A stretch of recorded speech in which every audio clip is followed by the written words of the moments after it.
Dockside 5. Hold on, I'm gonna get my Cinco. Right. Yes. Welcome back to SaltyGillz. Dockside Cinco. This is Dockside 5. Obviously, you can tell we're not at the boat barn. Boat barn's way too hot. We also want these Docksides to feel like y'all are just sitting down and hanging out with us. Hanging out with us. Grab yourself a beer, soda if you need one. Yeah. Sit down, hang out. And we're kind of changing seasons right now. Yeah, we're going a little bit from inshore to hopefully offshore. Yeah. In Texas, you kind of got to do both. Mm-hmm. Our bay fishing is good year-round. Beyond blessed to have the bay fishing that we do. Just a chance to diversify or kind of get better at something else. I mean, you kind of see us switch pretty quick. I mean, we're going to go from full tilt bay, we had one trip offshore to full motion offshore. Mm-hmm. We're going to start rigging, and this is kind of our first swing into it. It's June 1st. We're going to make a hard switch over right now. Oh, happy snapper season. Yeah, it's the first day of snapper season. You don't need the big boats. We don't always utilize the big boats. There's opportunities in the big boat that we wouldn't have with a hybrid boat or safely going out in a smaller boat. But there's so many opportunities outside the jetties that hopefully we can continue to show y'all that we're going to gear up for this weekend and prepare for it. Hopefully step right into it. We'll still do some stuff inshore. It's just we're gonna start taking opportunities that you don't have during the winter. Mm-hmm. How we go from full speckled trout, trophy trout, winter fishing. We're gonna start doing some other things that hopefully we can show y'all that's taking advantage of every opportunity that this season is gonna give us. Want to recap it? Sure. But when we recap it, it's going to be like what we did this past month, and then the next videos are going to be what we're talking about. Exactly. So we fished on the 3rd, and then we fished on the 5th with Nick and Katie of May. And then we fished on the 10th for Cole's birthday. It was just Cole and I. Rare. It was just Cole and I. Very rare. Yeah. It was nice. Yeah. We've been catching very thick fish. And then again the 3rd weekend of May we fished with, actually the next 2 trips I think were with Nick and Katie. Yeah. We got Katie on her first. Nick and Katie have had a lot of time off. Yeah. We got Katie on her first trout. No, first wade fishing trout. First wade fishing trout. Oh my god. Yeah. But yes, first wade fishing trout. She remembered to set the hook. She did? She set the hook 7 times on one fish, but she set the hook. Bury that thing. No, I think our fishing the last month has been really good. We're seeing it start to trickle. I hate to say slow down, but the numbers of fish are still there, but we're starting to see the size go away. Yeah. Really thick fish at the beginning of May, you're starting to see them slim up. And the water's getting hot. I mean, the water's hot. And it's 88 degrees on some of these afternoons. And we're going to see water temps into the 90s here very quickly. Come about July, we'll see 94, 95. For us, the fishing's been really good. Heard some mixed reports. The bait's been weird where we fish. To be honest with y'all, we've been following the same fish. Yeah. I mean, we have followed the same pot of bait through Baffin as it worked its way down the shoreline that we're fishing right now. It'll stall out for a little bit. It'll find an area that it likes. I don't know if that's because of the brown tide that's in Baffin, if it's they're having to move because of that. I'm not sure. It's a pattern that we haven't seen before. I mean, bait moves, don't get me wrong, but this one pot of bait is 500 yards long, and if you're not on that pot of bait, the fish are so scattered. Mm-hmm. But if you're in this pot of bait, you catch trout all day. I don't want to say that y'all see most of our quality fish for the most part, unless one of us forgets to turn our camera on or something, and we're still learning. For us, y'all probably don't see 50-60% of the fish that we catch just because the episodes they'd get so long. Yeah, I don't think y'all would want to watch 2-hour episodes. 2-hour episodes of 18-inch fish. Yeah. We try to highlight how our day is going, what's working. If we catch a fish on a stray lure and then I'd switch back off of it, we probably don't show y'all that. Unless it's like a keyed in detail, like, hey, something changed, threw a top water on, caught 3 fish, and then something changed again. That's important to know. But as far as, bouncing around. Can I ask a question? And it's maybe a silly question. So, since we're in springtime fishing and those trout are still spawning, if that pot of bait is moving around, will those moms or the female trout that are laying on their beds, will they move with that pot of bait? Or will they just stay there and fend off of what they can? I think what we saw this year was a recourse of that bait moving. So there was quality fish that moved with the bait. Don't get me wrong, but like the big fish, like you're kind of catching. We were calling them strays. They were stray in those groups of bait. I don't think they were really following that bait yet. I mean, there's bait everywhere, but what we're really keying into to have a successful day, I think those big fish are really following it. But if you leave an area and you lose those big fish, but you're still catching 20s, it's like, those big fish probably just didn't move with the bait yet. Maybe they were following it, but I'll tell you what, it seems like we caught more big fish. So let's just say the bait was moving east to west. It seems like there was more big fish east, so like behind the bait, than in front of the bait. Like the little fish were really up with the bait, and then as you kind of got out of the bait, the bite slowed down, but the bigger fish were on that side. Maybe it's a competition thing. Yeah. Maybe those big fish just don't want to deal with those 20s. I mean, a 28-inch fish doesn't really want to compete for its food. Maybe that's your answer. This is one of those things we talk about all the time. Right. Like, man, if somebody could speak trout. Right. We listen the best we can, but nobody speaks it, right? Yeah. I think your best chance at speaking trout, Mark Otto, Chad Pederick, Jay. I know what Otto's answer is. Jay Watkins, yeah. I mean, Mark Otto's answer, he doesn't speak trout. He just listens the best he can. It's kind of the same thing we try to do. I mean, a guy that taught me a lot, listen to him. You ain't going to speak their language. Just listen to them the best you can. You might get lucky. Right. No, I agree. So, Chris. Uh-huh. So, he asked, what keys you in to stay and grind it out in a spot, in a new area? Like what? Stupidity. Stubbornness. Right. But what, do you have any keys? Like, say, obviously, like, if you're there and you see bait, right? If you continue to see bait, do you think you would grind that area out, or? I mean, it always helps to have caught fish there the day before. Right. I hate to give that answer hey, caught fish there the day before, and they're just kind of not cooperating. Like if something obviously changed, the front came in or something, go look at the drop off. Keep searching that area the best you can. They went somewhere. And a lot of what Cole and I both do when I've started doing it is when you pull up to a spot, we pull up Google Maps on our phone, and we go to the satellite view, and you can see looking at a spot where the drop off is, where there's rocks. Garmin. If you use the right Garmin maps, there's a lot of people that run off of Google Earth. We don't run off of Google Earth on our GPSs. It's a useful tool, but I have it on my phone. That's enough for me. I run off navigational topography. So your Garmin map or your Simrad, your navigational topography will show you where those drop-offs are, more or less.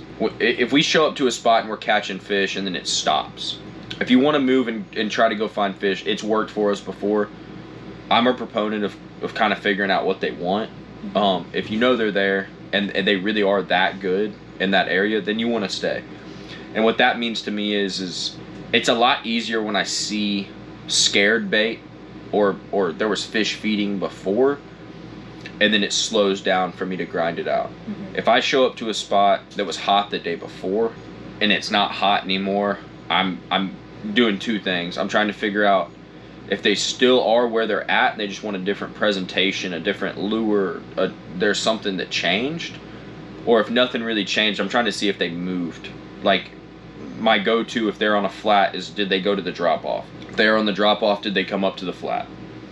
And then at the same time, did they change bottom? Like, were we on soft bottom and it got hard? Well, shit, maybe we missed them. Like, go back to that soft bottom, or hey, did we just start catching them when they were on the hard? Did I get that thump on hard bottom? Well, I have a lot more inclination to believe little things when the bite gets tough than when the bite's good. Right. I'm keying into different things that I was paying attention to subconsciously, but not out loud as much. So if I'm like, man, I stopped getting bites, but my boots aren't sinking in the mud the same, I'm gonna go try to find that same bottom. Did I get just 6 inches shallower and now the fish aren't here?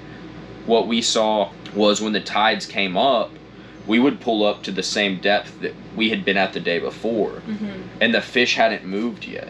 If you fished this spot in low tide and it was 2 feet where you were fishing, but then when you came back at high tide you went back to 2 feet, well, you're probably above the fish. If you're fishing a shoreline, you're above the fish now. You got too close to the shoreline. They're actually off a little bit, so you're probably going to be uncomfortable and have to fish a little deeper than you wanted to. But I don't know, I feel like I'm dancing around that question. Hopefully I gave an answer to that. It's you got to trust your gut so much with fishing. I mean, it's you got to start reading the bait. Did the bait change? The fish move? Do you got to change your lures? I mean, or are you leaving? Speaking of lures, I have an answer for this. So if you don't have an answer for this, take time and I can respond. But how long will you give a lure if you're seeing all the signs that the fish are still there? Not long.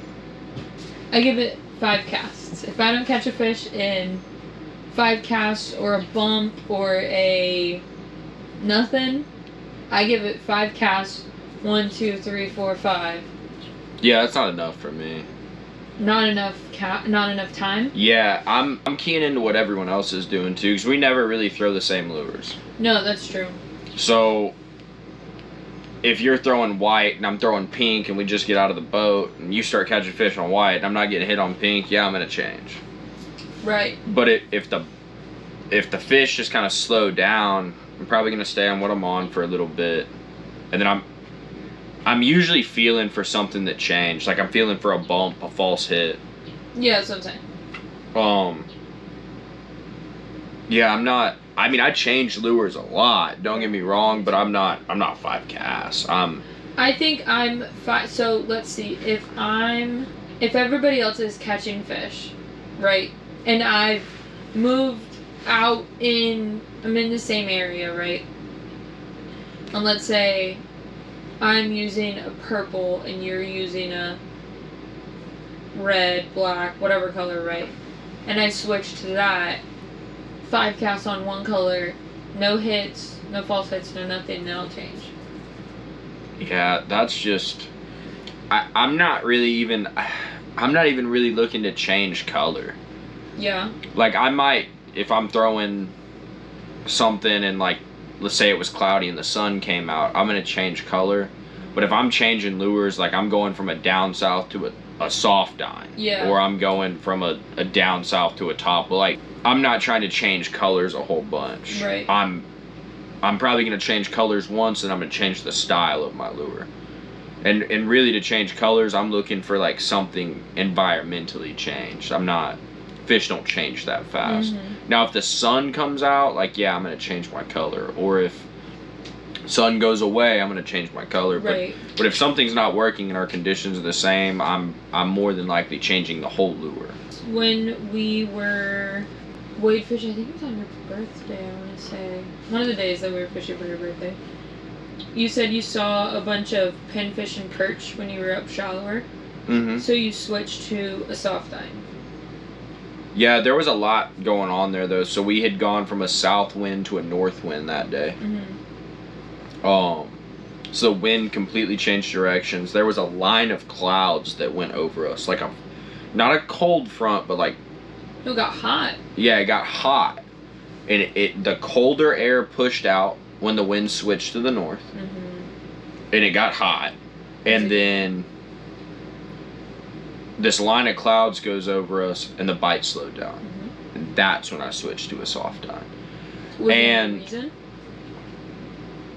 Because it switched from more. No, I mean those fish were eating really aggressively in the morning, like really aggressively in the morning, and then they stopped eating aggressively when that came through. And I was just going for a slower presentation, something that was hanging right in front of their face.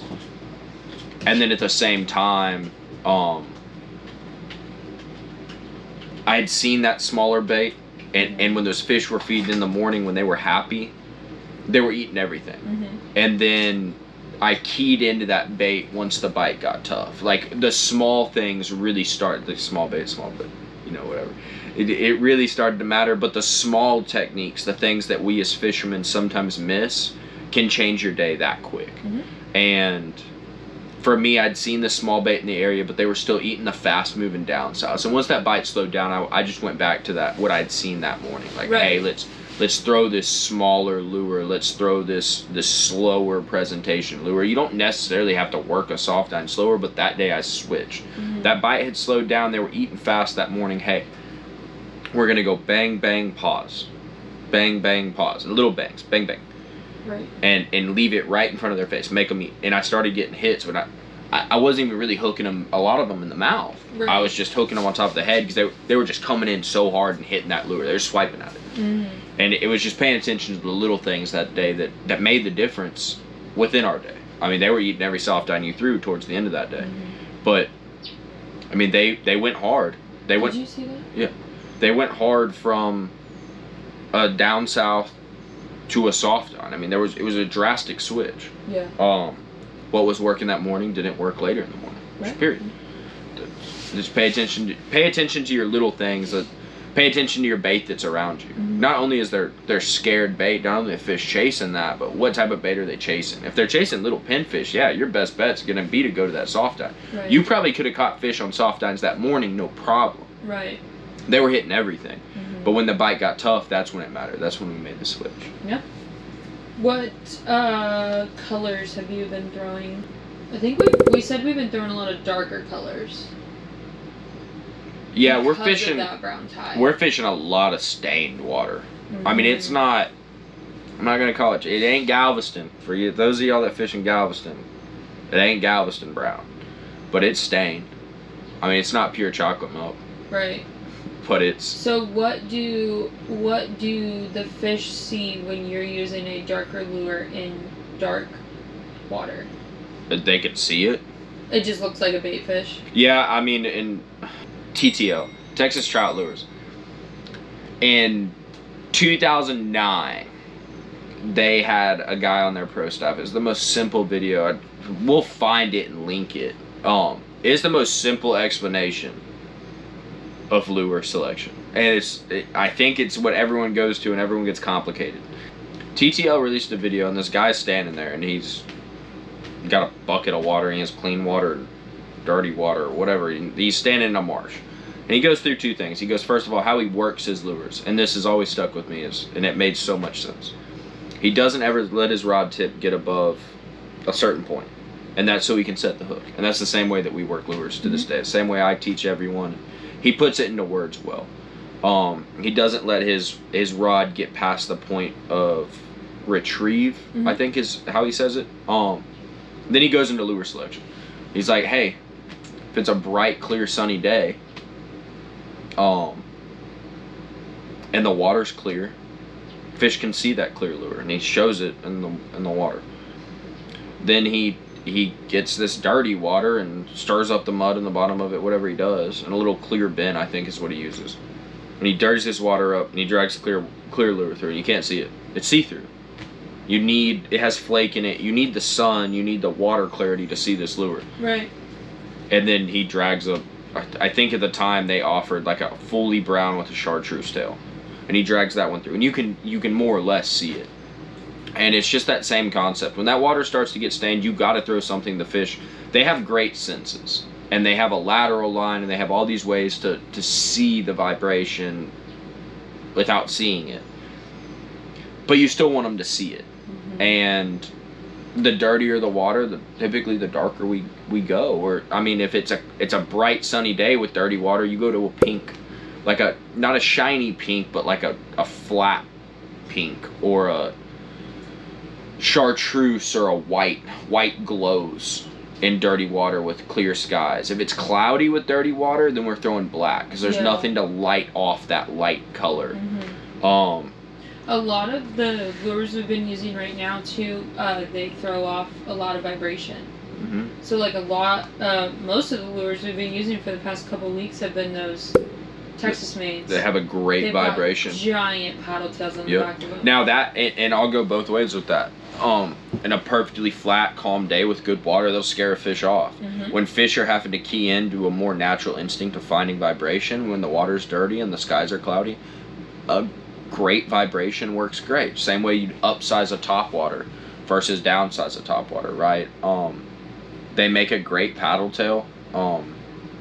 That just, it works in that dirty water. It has great vibration. Yeah. And the plastic's tough. That plastic's tough. I mean, they last a long time. I think you caught like 15 fish on one. Yeah, and even then, after the 15 fish, you could kind of, you know, make it work. Well, you pulled, so you were reeling it back in, and then you were like, why did it stop vibrating? The tail was gone. Yeah, after 15 fish, the tail finally fell off. Something grabbed it. Yeah. But the plastic was still holding up. It was just, you know, you get skinny by that tail. It happened. You catch 15 fish on one lure. Yeah, I mean, that's a good lure. It's a good lure, in my opinion. Yeah, no, I agree. Plans for our summer months? Hopefully some sword fishing. Maybe snapper fishing. Yeah, I think our goal this year is to continue to be the same people that we've been in the Bay and just show y'all. A lot of y'all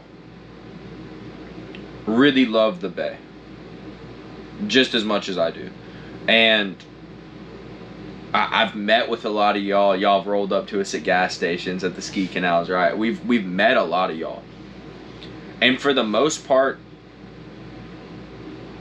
I think the majority of people do not realize what Texas holds. Yeah. As far as other opportunities outside of our area. And I think a lot of people, no matter how much you love the Bay, like no matter how much I love the Bay, I still, it's nice to change it up. Oh, I agree. I think one of my goals this year as somebody who does what I'm fixing to say is I want to continue to show people how easy it is to be safe and how easy it is to make leaps in what you do with your boat. Yeah. I mean, we've had people follow us out in jet skis. I've had people follow me out in 18-foot shallow sport classic quad holes. The right day offshore, I want to continue to show people how easy it is to be safe and go out there and do that. Right. You're obviously not taking your 21 shoal water or your 21 Haney Super Cat or your Mako skiff out to the sword grounds. I get it. Yeah. That's something that we are blessed to do. Right. But there is no reason that people cannot go mess around at the rigs. Go take your 14-year-old and 15-year-old out on your smaller boat. Go run out to the rigs. I mean, from the moment you leave the jetties, and I've seen people do it, I've done it myself. You can leave, let's use Packery for example. Packery channel is the channel we primarily go out of. You can leave those jetties, put two pin, I forget what those reels are called. They're pin something. They're like $60. We'll pop it up. Yeah, they're $60, $70. Go get a pin rod, another ugly. I like the ugly sticks. You can't break them. You can't break the things. And go get Rapala rattle traps. And go 5 miles an hour from the time you leave the jetties. Go all the way to the rigs. Make a loop and come back. You'll have your limit of kingfish. Yeah, if they come in. And if you don't eat them, release them. But they still pull way harder than a redfish or a trout. And you have that flat, calm day. Go do it, you know, go mix it up, and it's so easy to be safe, you know. It's so easy to be safe. Hopefully we can continue to show y'all that. Guys, we appreciate you watching. Anything that we covered that y'all have a question on, or any questions that maybe we didn't even touch on, bring them up in the comments below. Yeah. We are doing this. These are everyday conversations that we have between me, Ryan, Kaleigh, or anyone else that we talk to. Mm-hmm. We have these conversations. I actually really like just talking about fishing. Yeah, 100%. I mean, it's a great thing for all of us just to sit down and shoot the shit. Yeah. So, anything y'all got, guys, drop it in the comments below. Yep. SaltyGillz. Like, subscribe. Comment. Because, okay, the camera just died again. Guys, we'll see you on the water. Hopefully y'all enjoyed the video. Hopefully. SaltyGillz, come get some! Come get some.